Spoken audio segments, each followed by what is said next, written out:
तोडेर जनतातिर फेरि जाने, वर्गतिर फर्कने, समुदायतिर फर्कने, शहीद परिवारतिर फर्कने, बेपत्ता योद्धा परिवार, घाइते अपाङ्ग, जेल नेल भोगेका र हिजो 64 मा हामीलाई मतदान गर्ने जनताको घर दैलोमा पुग्ने सङ्कल्प पार्टी केन्द्रले गर्यो।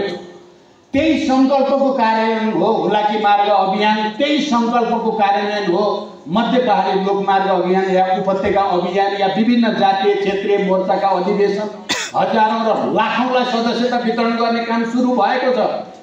तपाईं वाइसएलका कमरेडहरूले पनि सोचिराख्नु भएकै छ, मलाई थाहा छ। र सर्वत्र सबैतिरबाट हस्तक्षेप गर्नुपर्छ। हामीले हिजो जसरी जनवादी क्रान्तिकालमा टोटल वारको कुरा गर्थ्यौँ, अहिले पनि समाजवादी क्रान्तिकालमा पनि हामीले समग्रमा नै सबै क्षेत्रबाट हमला गर्नुपर्ने आवश्यकता छ र मात्रै हामीले समाजवादी क्रान्तिको बाटो अगाडि बढाउन सकिन्छ, समाजवादी क्रान्तिको आधार तयार पार्न सकिन्छ। हामीले त्यो आत्मसमीक्षा केन्द्रीय समितिले नगरेको भए र हामीले त्यो आत्मसमीक्षा अनुसार आफूलाई रूपान्तरण गर्नको लागि जनताको घर आँगनमा नपुगेको भए अहिले नेपालमा माओवादी प्रति जनतामा निकै ठुलो आशा जागेको छ, निकै ठुलो भरोसा गर्यो भने माओवादीले नै गर्छ भन्ने देखिएकै छ। कयौं ठाउँमा त हामी अभियानमा जाने नेताहरूले हामीले प्रत्यक्ष देखेका छौँ जनताका भावहरू, जनताका मागहरू, जनताका आवाजहरू। र हामी नेतृत्वको सिंगै टिमलाई निकै नै संवेदनशील हुने गरी वृद्ध वृद्धदेखि युवा युवतीदेखि प्रौढहरू सबै र बालबच्चासम्म पनि माओवादीसँग नै जोडिने फेरि एकचोटि नयाँ सङ्कल्प हुँदै गरेको चित्र हामीले देख्यौँ। म आज तपाईँ युवा कमरेडहरू यो वाइसिएल नेपालको तेस्रो राष्ट्रिय सम्मेलनका सन्दर्भमा तपाईहरुले पनि गम्भीर आत्मसमीक्षा गर्नुपर्ने छ, गर्नै पर्दछ। र त्यो आत्मसमीक्षाको आधारमा तपाईले आउने दिनको निम्ति आफैलाई रूपान्तरण गरेर क्रान्तिकारी युवाको रूपमा समाजवादी क्रान्तिकालमा आफूले खेल्ने भूमिकाको चाहिँ चित्र कोर्नु पर्नेछ। पार्टी तपाईहरुको साथमा छ, किनकि पार्टीले त्यो काम गरिसक्यो, पार्टीले आत्मसमीक्षा गरिसक्यो, आत्मालोचना गरिसक्यो, यथास्थितिलाई रूपान्तरण गर्ने प्रक्रियाको सुरुवात गरिसक्यो। त्यसकारण पार्टीले गरेको हुनाले आज म तपाईँ वाइसिएल नेपालका नेता कार्यकर्ताहरूलाई पनि अपिल गर्ने नैतिक अधिकार, राजनीतिक अधिकार सहित केन्द्रीय समितिको तर्फबाट पार्टीको म यो कुरा तपाईहरुलाई आग्रह गर्दैछु। तपाईहरुले पनि यसरी नै आफ्नो आत्मसमीक्षा गर्नुपर्दछ। यो बीचमा पार्टीले विचारबाट अलिअलि विचलित भए जस्तो, आफ्नो वर्ग समुदायसँगको सम्बन्धबाट अलिकति कट्दै गएको जस्तो, प्रतिक्रियावादीहरूसँग यथास्थितिवादीहरूसँग चाहिने भन्दा बढी सहकार्य र घुलमिल गर्न खोजे जस्तो, त्यसो गर्दै जाँदा हामी स्वयं थाहै नपाइकन हामीमा केही न केही कन्फ्युजन विचलन आएको हामीले समीक्षा गर्यौं। र अब यो स्थितिलाई अरु लम्बिन दिने हो भने हाम्रो पार्टीको भविष्य, हाम्रो आन्दोलनको भविष्य, हाम्रा ती महान शहीदहरूको त्याग, बेपत्ता योद्धा, घाइते अपाङ्ग, जेल मेल भोगेकाका सपना हामीले पूरा गर्न सक्ने छैनौं भन्ने संकल्प सहित हामीले परिवर्तनको निम्ति, यथास्थितिलाई तोड्नको निम्ति यो सबै समग्रमा नै आन्दोलनलाई नयाँ ठाउँमा लाने जमर्को गरेका छौं। तपाईं वाइसिएललाई पनि मैले के भन्न चाहन्छु, तपाईँ पार्टीसँगै तपाईहरुमा पनि पार्टीमा देखा परेका रोग तपाईहरुमा नि सरेको छ भन्ने मलाई राम्रो थाहा छ। म तपाईहरुलाई दोष दिन्न, म मुख्य रूपमा तपाईहरुलाई दोष दिन्न, मुख्य दोषी पार्टी नै हो भन्न चाहन्छु। भने पार्टीमा नै समस्या भएपछि त्यसका हाँगा बिङ्गा शाखा प्रशाखा सबैतिर त्यो रोग सर्नु स्वाभाविक हो। त्यहाँ तपाईहरु मुख्य दोषी होइन। तर म के भन्छु भने पार्टीले आत्मसमीक्षा गरेर, आत्मालोचना गरेर आफूलाई रूपान्तरण गर्छौं भनेर जनताको बीचमा गएर आएको र जाँदै गरेको नाताले म तपाईहरुलाई भन्न चाहन्छु, तपाईहरुले पनि आत्मसमीक्षा त गर्नै पर्छ। तपाईहरु चाहिँ चोखै छौं भन्ने सोच्नु भयो भने रूपान्तरण हुँदैन। त्यसकारण म तपाईहरुलाई विशेष रूपले र गम्भीर रूपले अपिल गर्न चाहन्छु, तपाईहरुले यो विषयलाई त्यही गम्भीरताका साथ विचार गर्न जरुरी छ।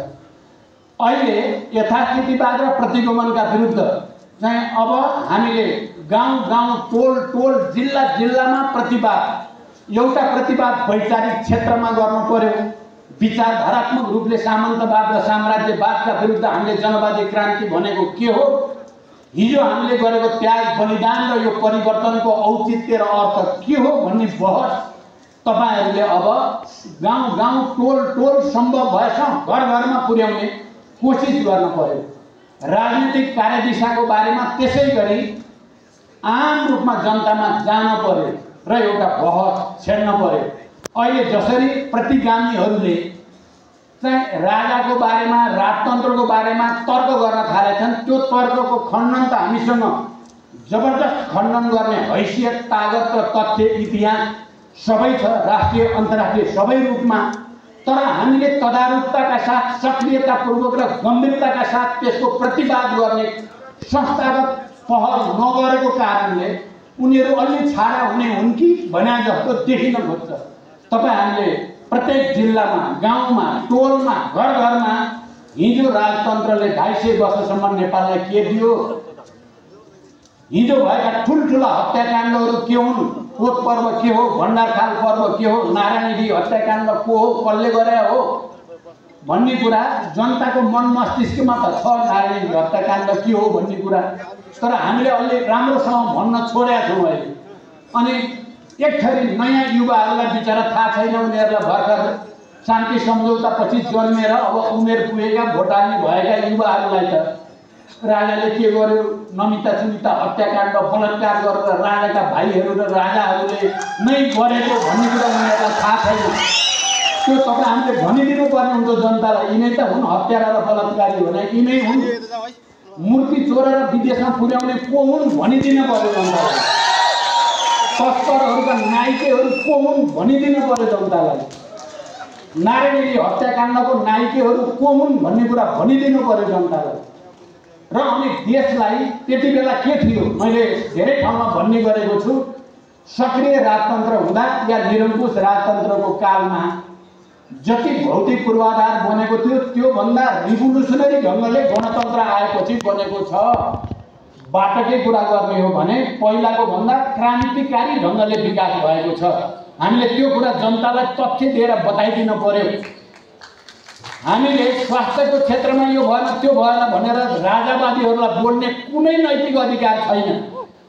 जति बेला 57-58 वर्षभन्दा बढी थिएन नेपालीको सरदर आयु, अहिले 72 वर्ष गणतन्त्रले पुर्याएकै हो भन्ने कुरा हामीले भनिदिनु पर्ने हुन्छ। हामीले हरेक क्षेत्रमा भएका तथ्य तथ्याङ्कहरूलाई पनि भनेर राजावादीहरूले फैल्याउन खोजेका भ्रमहरू, जालझेल र षड्यन्त्रहरूलाई हामीले प्रतिवाद गर्नै पर्ने हुन्छ। र तपाईँ युवाहरू जाग्नु भयो भने मलाई लाग्छ यो बहसमा तपाईँ हामीले जित्ने सम्पूर्ण आधारहरू, तथ्यहरू, इतिहास हामीसँग छ। त्यसकारण म तपाईहरुलाई एउटा योजना यस्तो बनाउनुहोस्, गाउँ गाउँ टोल टोलमा अहिलेको विचार, अहिलेको राजनीति, हाम्रो विचार, हाम्रो राजनीतिद्वारा उनीहरूका भ्रम च्याकचुत पार्ने कार्यक्रम बनाएर जानु पर्यो फिल्डमा। जसरी अहिले पार्टीको हाम्रो सिङ्गै नेतृत्वको टिम गएका छौँ। कमलाहरू तपाईहरुले आफ्नो आँखा अगाडि देख्नु भएको छ नि, हामी 7 घण्टा मात्रै आराम गरेर बाँकी पुरै समय जनतासँग छौँ। तपाईहरुले हेर्नु भने प्रत्येक दिन अभियान चलेको दिन मात्रै होइन, अभियान नचलेका दिन पनि हामी सबै अहिले सक्रिय नै छौँ, कोही बसेका छैनौँ। तपाईँ हिजो हेर्नु 7 बजे उठेर नुवाकोट गएर अनि बेलुका 6 बजेसम्म कीर्तिपुर आएर त्यहाँको पनि सभा सकेर फेरि कोठामा आएर 10वटा मिटिङ सकेका छु। तपाईँ विचार गर्नु, यो हाम्रो जिम्मेवारी बोधको कुरा हो, यो इतिहास बोधको कुरा हो, यो राष्ट्रप्रति, क्रान्तिप्रति समर्पणको कुरा हो। त्यसकारण यो समर्पण तपाईहरुले पनि त्यसरी नै लिइदिनु भयो भने मैले के भन्छु भने 6 महिनादेखि 15 दिनभित्र नेपाललाई पुरै माओवादीमय बनाउन सकिन्छ, बनाउनै पर्छ। म यो अपिल गर्न चाहन्छु। र अर्को म तपाईहरुलाई फेरि हामी अहिले शान्तिपूर्ण सङ्घर्षको चरणमा छौँ र हामीले समाजवादी क्रान्तिको तयारी, समाजवादको तयारी शान्तिपूर्ण सङ्घर्षका माध्यमबाट सदन, सडक र सरकारका 3टै मोर्चाबाट पहल कदमी लिँदै अगाडि बढ्ने भन्ने नीति हामीले बनाएका छौँ। तर अहिले राजापातीहरू चाहिँ बडो चाहिँ अब कताबाट पैसा ल्याएछन्, पैसा त उनीहरूले थुपारेकै होला।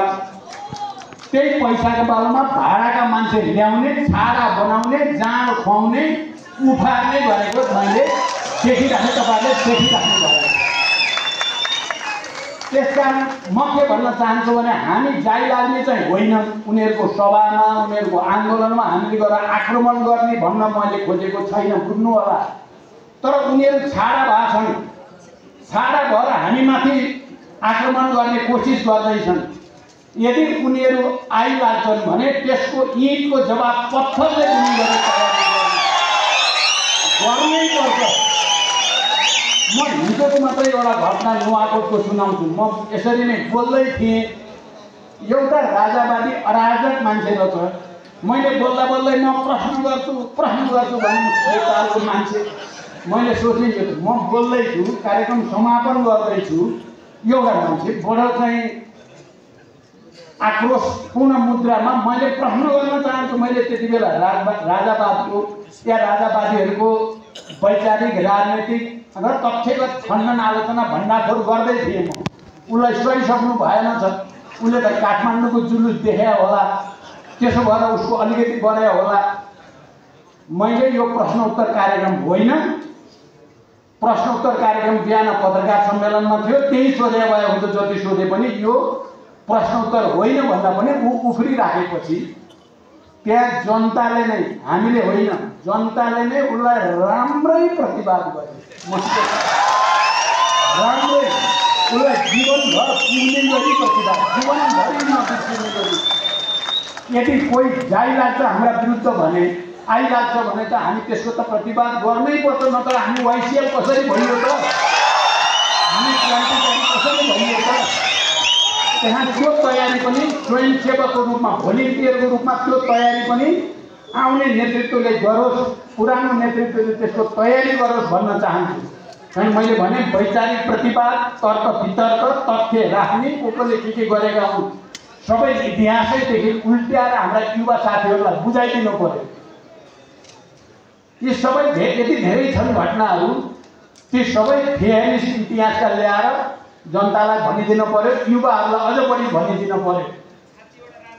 राजनीति ल्याएर भन्न पर्यो। अहिले भटाभट राजतन्त्रको अन्त्य भएपछि यिनै राजा महाराजा भन्नेहरूले तस्करी गरेर चोरेर लगेका मूर्तिहरू फिर्ता हुँदैछन् नेपालमा। यो तथ्यलाई भनिदिनु पर्यो, हामीले यो तथ्यलाई भनिदिनु पर्यो। र हामी अहिले सुशासन, सामाजिक न्याय र आर्थिक समृद्धिको लडाइँ माओवादीले लडेको हुनाले भ्रष्टाचार गर्ने र भ्रष्टाचारका विरुद्ध लड्ने एउटै हुन् भन्ने भाषाको जबरजस्त खण्डन गर्न पर्यो साथीहरू। अहिले त्यस्तो बनाउन खोजिएको छ। तीनटा नेता पालै पालो सरकारमा बस्छन्, तिनटै उस्तै हुन् भन्ने भाषा बनाउन खोजिएको छ। र तपाईँहरूले तथ्य छन्, हामी सुनौँ। पहिलोचोटि सरकारको नेतृत्व गर्दा हामीले मध्य पहाडी लोकमार्ग, उत्तर दक्षिण कोरिडोरको प्रस्ताव हामीले राखेको, अहिले त्यसले नेपाल एक ठाउँमा जोडिँदैछ भन्ने तथ्य हामीले फेरि जनतालाई भन्नुपर्ने भयो। हामीले पहिलोचोटि गरिब किसानहरूको ऋण बिनाहा गर्ने सरकार हाम्रो सरकार हो भन्ने कुरा भनिदिनु पर्यो फेरि जनतालाई।